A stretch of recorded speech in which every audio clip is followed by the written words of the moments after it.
undang-undang ini tidak ada artinya kalau kita tidak mengutamakan manusia. Tetapi ketika kita mengutamakan manusia, itu artinya undang-undang ini sudah kita laksanakan.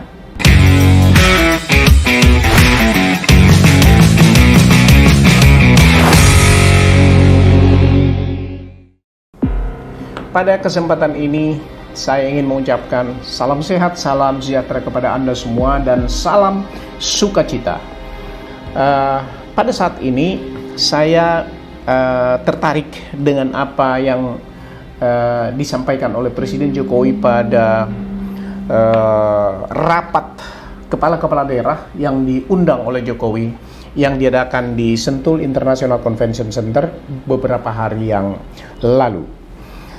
Ada panjang pidatonya, dan tidak semuanya akan saya komentari, akan tapi ada satu hal yang sangat menarik perhatian saya, yaitu penyesalan Jokowi atas tidak terlaksananya, atas adanya dualisme, atas adanya quote and quote kemunafikan yang selama ini dipelihara oleh pejabat negara, ya, baik eksekutif maupun judikatif, mungkin juga legislatif, yaitu karena tidak terlaksananya, ya, pasal 29 Undang-Undang Dasar 1945. Sudah lama ini kelihatannya dia monitor, tetapi seperti biasa Jokowi tidak menggebu-gebu orangnya, dan saya tidak menyesal sekalipun ini dia ucapkan di paruh kedua akhir daripada masa jabatan dia. Tetapi inilah saat pertama di Republik ini seorang presiden menyampaikan ini. Sampai 5 kali dia katakan hati-hati, hati-hati. Susahnya beribadah di negara ini. Saya mau sampaikan kepada saudara-saudara, mulai dari SD kita sudah diajari ini, Undang-Undang Dasar 1945. Apakah para pemimpin ini tidak tahu isinya? Itu tahu. Apakah para pimpinan ini, para sarjana hukum, tidak tahu isinya? Itu tahu.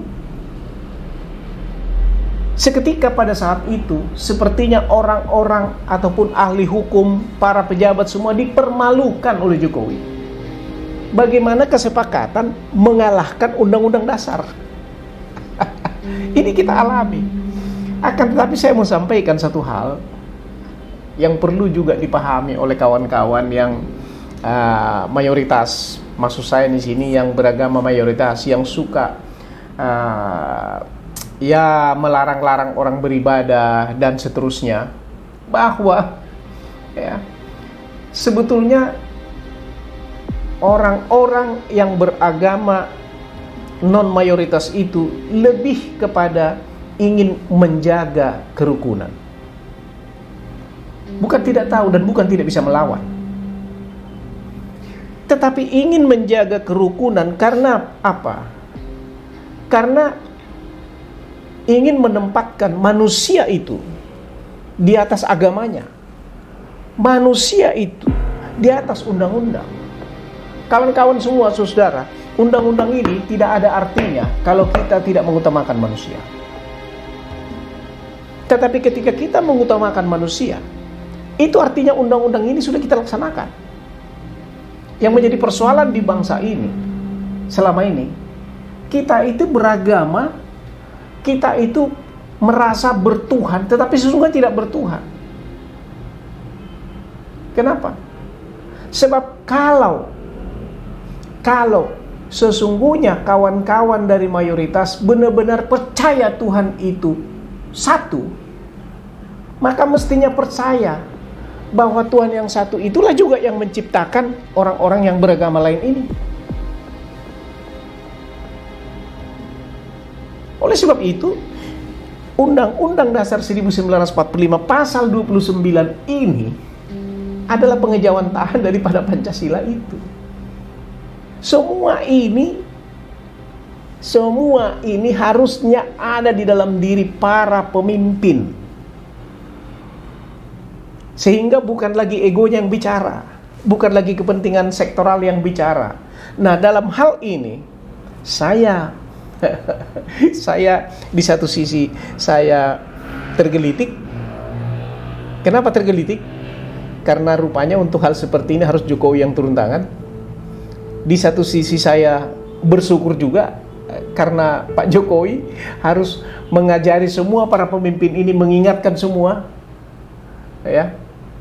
Di satu sisi lagi saya merasa tiba-tiba kita ini dipermalukan semua oleh Pak Jokowi yang ahli kayu kehutanan, bukan ahli hukum loh. Ahli kayu dan kehutanan, mengingatkan kita tentang Undang-Undang 1945 ini, pasal 29. Kenapa saya singgung ini? Saya ingin menjadikan momen ini menjadi momen yang berharga kepada the next generation, kepada anak-anak kami, kepada generasi muda. Look,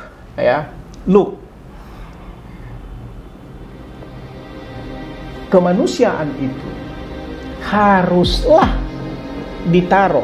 dibuat di atas kepentingan sendiri, di atas kepentingan, bahkan kepentingan bangsa, bahkan kepentingan agama. Itu yang selalu saya katakan, live beyond. Dalam hal ini saya yakin 100% bahwa presiden kita ini, Jokowi ini, he is live beyond agamanya, live beyond jabatannya sebagai presiden, live beyond undang-undang, live beyond Pancasila. Kenapa? Buat dia ini sudah tidak menjadi masalah, ya.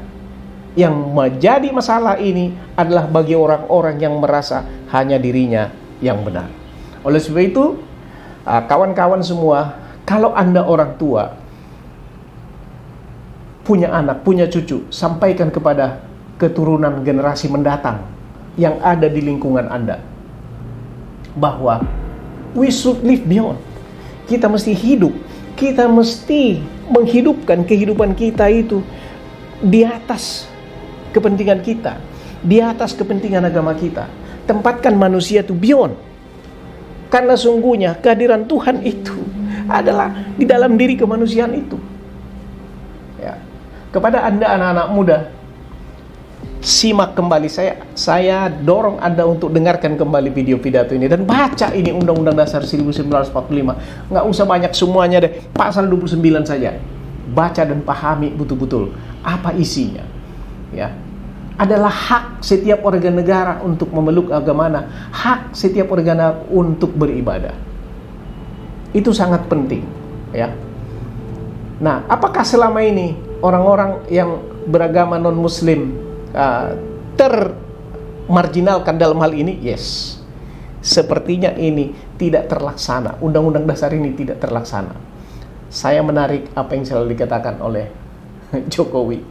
Di mana keadilan sosialnya, ya, ketika harga minyak di Papua 150.000 per liter, di Jawa cuma 5.000 per liter pada saat itu. Di mana keadilannya?